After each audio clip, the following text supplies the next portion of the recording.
আপনি অন্য কোন গুনাহ থেকে বাঁচতে যতটুকু পারেন বা না পারেন, আল্লাহর ওয়াস্তে কারোর প্রতি জুলুম যেন না হয়, এই গুনাহ থেকে বেঁচে থাকেন। এতে এত ভয়াবহ যে পশু পাখিদেরকে আল্লাহ তাআলা ছাড় দিবেন না কিয়ামতের দিন। আল্লাহ নিজের কথা নিজে বলছেন, ইন্নী হারামতু যুলমা আলা নাফসি, হাদিসে কুদসিতে বলেছেন, আমি জুলুম আমার নিজের প্রতি নিজে হারাম করেছি, অতএব তোমরা এখান থেকে শিক্ষা গ্রহণ করো। কত নিকৃষ্ট কাজ এবং ভয়ঙ্কর অপরাধ কারোর প্রতি জুলুম করা, যে আল্লাহ বলেছেন আমি নিজের প্রতি নিজে হারাম করেছি।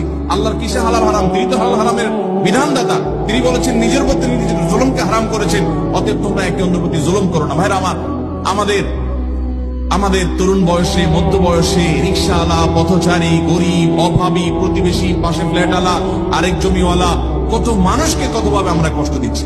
দায়িত্বশীল হওয়ার চেষ্টা করবো তো ইনশাআল্লাহ, সচেতন হবো তো ইনশাআল্লাহ।